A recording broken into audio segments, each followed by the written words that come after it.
Olá, eu sou o professor André Santos, um dos professores do Centro Teológico Palavra de Vida. Para nós é uma alegria ter você aqui entre nós.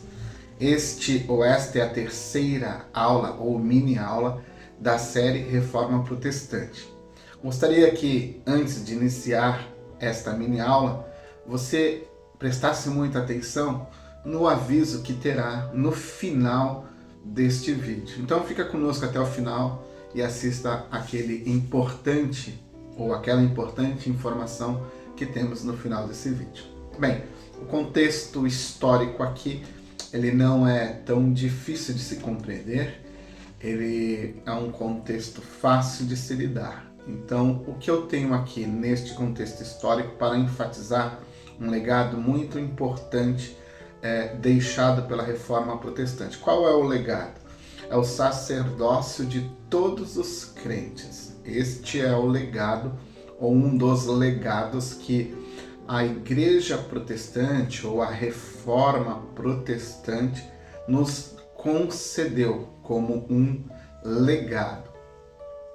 Veja, o contexto histórico é que a Igreja ela se torna amplamente gigantesca, grande, em todos os sentidos. Ela se torna poderosa, ela se torna rica e ela se torna o maior centro religioso de toda a Europa, de todo o Império. Então ela se torna a referência religiosa, a referência de poder e a referência de riqueza. Então ela domina reinos, ela controla reis, ela influencia sociedades, ela influencia economia, ela influencia sistemas religiosos. E você tem, dentro desse contexto, a igreja como instituição. Nesse caso aqui eu tenho uma única igreja dentro do Império, a igreja que pertence ao Império Romano, então é a igreja de Roma, a igreja romana, vamos dizer assim. Esta igreja está espalhada por todo o Império, ela tem sua hierarquia e no topo dessa hierarquia você tem ali o Papa. O Papa é o vigário geral, o Papa é o representante legal de Deus na Terra. Então ele é o porta-voz apostólico, aquele que vai expandir a vontade de Deus, é aquele que vai ter uma revelação, que vai determinar algumas coisas junto com a tradição e com o magistério.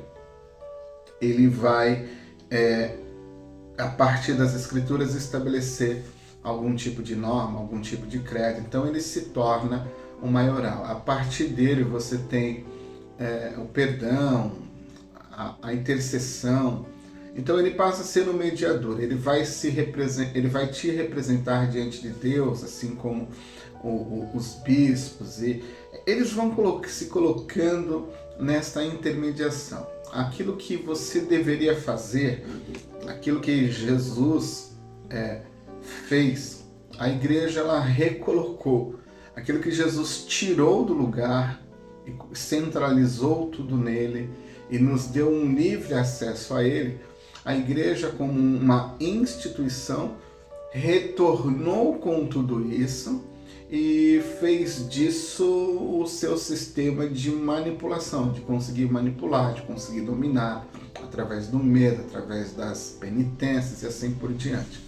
Então a igreja ela foi, por um longo tempo, ela e os seus representantes, aqueles que faziam essa intermediação entre o pecador e Deus.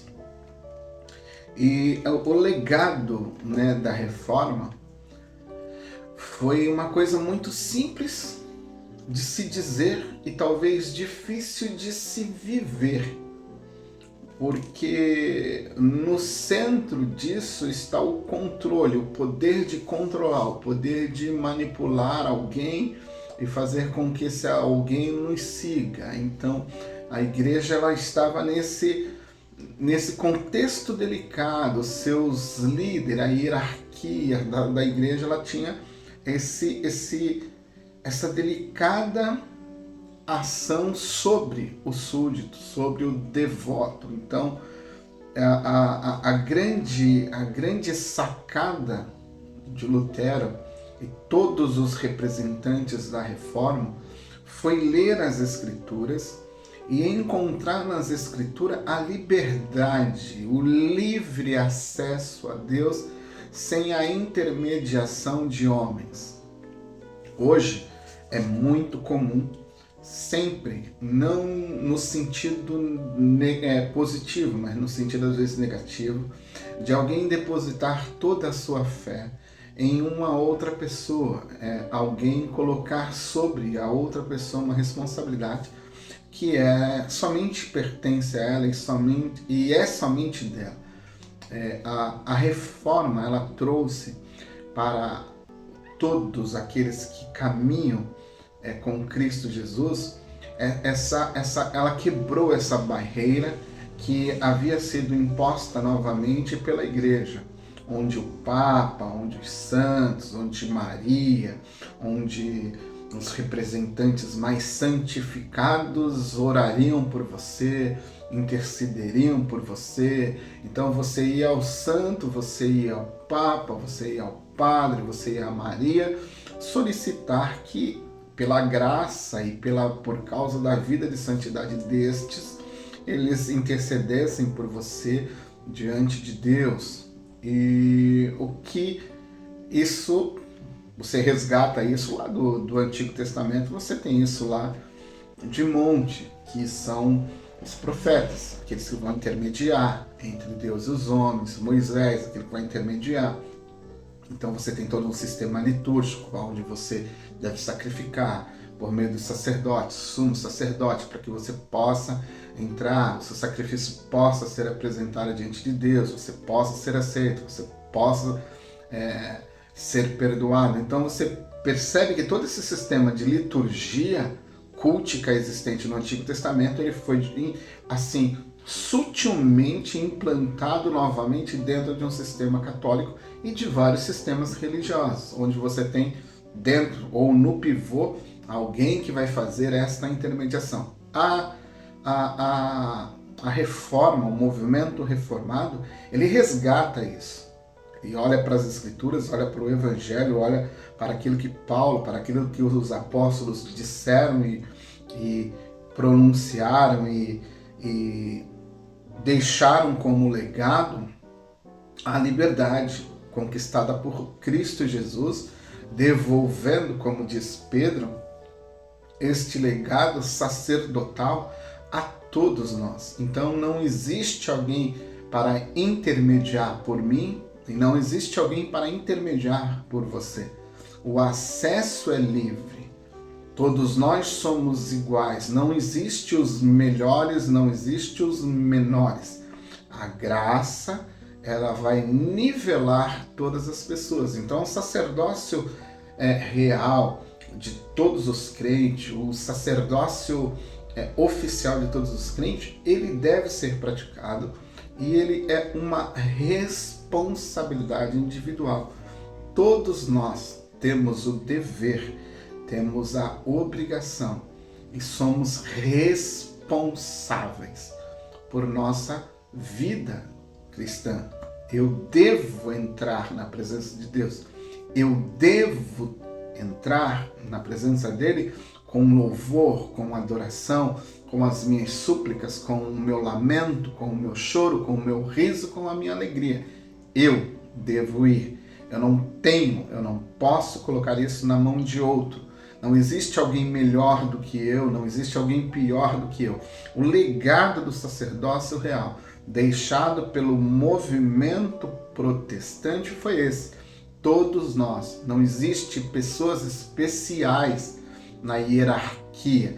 Existe sim responsabilidades, existe sim uma cooperação onde Deus seleciona alguns homens dentro do corpo de Cristo para servir a Ele. No cuidado deste corpo, Deus os capacitará a exercer este ou esta função de cuidado com o corpo de Cristo, mas isto não significa em nenhum momento que tais homens, que tais ofícios podem ser colocados acima ou receber um destaque acima dos demais, porque a graça ela nos iguala. Em questão de responsabilidade, estes homens que foram separados, como diz Efésios 4, tais homens que foram separados ali, apóstolos, profetas, evangelistas, pastores e mestres, esses ministérios, esses ofícios, esses homens que foram separados para exercer essas funções dentro do corpo de Cristo, eles recebem um talento, eles recebem um dom, mas isso não significa que são especiais. Da mesma forma que estes homens entram na presença de Deus por meio do louvor, por meio da oração, por meio da súplica, do choro, da alegria, do riso, qualquer outra pessoa tem o mesmo acesso.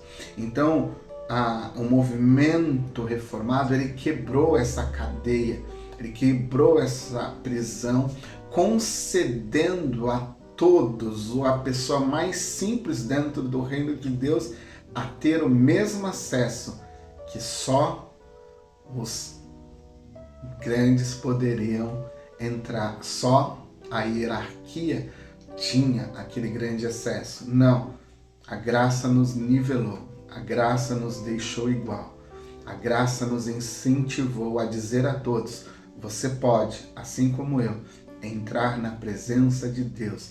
Há um vivo e livre caminho de acesso à presença do Pai. Jesus diz o texto de Hebreus que ele foi lá e abriu, deixou um acesso livre. Hebreus 9 está bem claro isso. Ele nos deu livre acesso por meio do seu sangue, por meio do seu sacrifício. Então não existe mais a codependência de alguém. Eu não sou dependente de alguém, eu não necessito de alguém.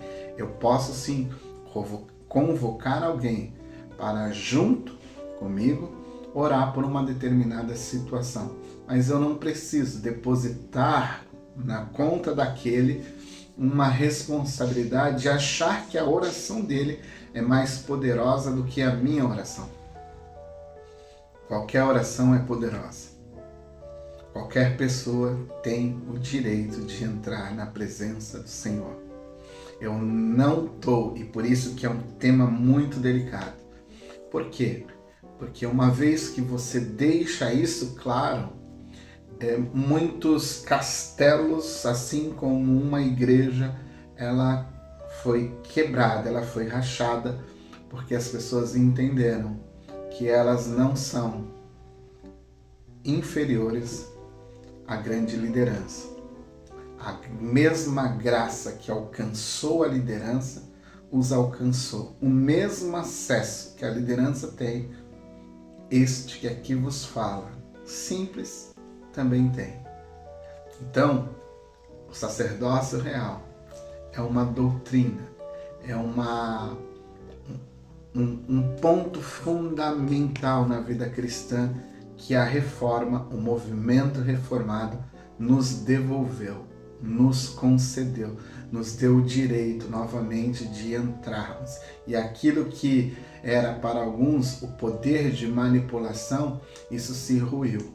Não existe os especiais, existe os filhos, todos os filhos que entram por meio do mesmo sangue, por meio do mesmo Cordeiro, na presença de Deus Pai, e ali em adoração, ali em louvor de gratidão, reconhecem o Cordeiro, que por eles morreu e ressuscitou ao terceiro dia. Que Deus te abençoe e até uma próxima oportunidade.